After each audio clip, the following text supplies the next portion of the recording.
আসসালামু আলাইকুম। আমি শাপলা শাপলা কিচেন অ্যান্ড ব্লগ থেকে নতুন একটি রেসিপি নিয়ে চলে এসেছি বরাবরের মতো। আশা করছি আজকের রেসিপিটি ভালো লাগবে আপনাদের। ভালো লাগলে প্লিজ ভিডিওতে একটা লাইক দিয়ে ভিডিওটি দেখা কন্টিনিউ করবেন। শুরু হয়ে গেছে কাঁচা আমের সিজন। বাজারে কিন্তু প্রচুর পরিমাণ কাঁচা আম পাওয়া যাচ্ছে, তাই আম শেষ হওয়ার আগেই এরকম একটা আম মাখা খেয়ে দেখুন।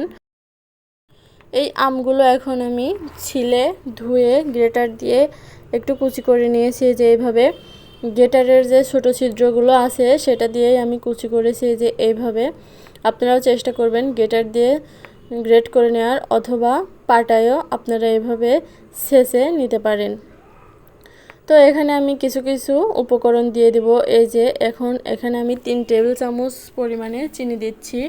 চিনিটা আপনারা আপনাদের টেস্ট অনুযায়ী দিয়ে দেবেন, কারণ আমের টক বুঝে চিনিটা দিতে হয়। আর এটা টক মিষ্টির ঝাল একটা চটপটা রেসিপি। আপনারা অবশ্যই বাসায় ট্রাই করবেন। আশা করছি আপনাদের জিভে জল চলে আসবে। 3 টেবিল চামচ চিনি দিয়েছি। এখন আমি দিয়ে দেব পরিমাণ মতো, মানে ঝালটা আপনারা বুঝে দিবেন যে যতটুকু ঝাল পছন্দ করেন আর কি। আমি একটু ঝাল দিয়ে দিলাম কারণ আমার বাচ্চারা খাবে। আর এখানে সাধারণ লবণের পরিবর্তে আমি একটু বিট লবণ দিয়ে দিচ্ছি। আপনারা বিট লবণ যদি না থাকে তাহলে সাধারণ লবণও দিয়ে দিতে পারেন। আর দিয়ে দিচ্ছি 1 চা চামচ পরিমাণে সরিষার তেল। এটা অবশ্যই সরিষার তেল দিয়ে দেবেন, সয়াবিন দিলে কিন্তু একদমই ভালো লাগবে না। আর যে কোনো আচারের ক্ষেত্রেই সরিষার তেলটাই কিন্তু বেস্ট।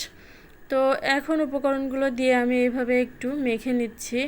এটা যে খেতে কত কি পরিমাণ টেস্ট, আপনারা কিন্তু বাসায় না এরকম বানালে বুঝতেই পারবেন না। তো আমি যখন পুরোপুরি আমের সিজন চলে আসে, আমি প্রায় প্রত্যেক দিনই কিন্তু এই রেসিপিটা করি। রেসিপি বললে ভুল হবে, এটা কিন্তু বানাতে একদমই সময় লাগে না, একেবারে কম সময়ে খাওয়া যায় বানিয়ে। তো সবকটা উপকরণ আমি এভাবে মিশিয়ে নিলাম, একটা বাটিতে তুলে নিচ্ছি আমি এভাবে। আর দেখতে যতটা না লোভনীয় হয়েছে, খেতে তার চেয়ে বেশি লোভনীয়। আশা করছি আজকের এই ছোট সাধারণ রেসিপিটা আপনাদের খুবই ভালো লাগবে। ভিডিওটা না টেনে সম্পূর্ণ দেখার জন্য সবাইকে অনেক অনেক ধন্যবাদ। তো আজকের মতো এখানেই বিদায় নিচ্ছি। চলে আসব অন্য কোনো দিন অন্য কোনো রেসিপি নিয়ে। ততক্ষণ সবাই ভালো থাকবেন, সুস্থ থাকবেন। আর আমার চ্যানেলে যারা এখনও ভিজিট করেন নাই বা ভিজিট করেছেন নতুন, তারা আমার চ্যানেলটাকে সাবস্ক্রাইব করে পাশে থাকা বেল বাটনটি অন করে দেবেন। পরবর্তী ভিডিও আপলোড করলে তাহলে খুব তাড়াতাড়ি আপনাদের কাছে পৌঁছে যাবে। তো সবাই ভালো থাকবেন। আল্লাহ হাফেজ।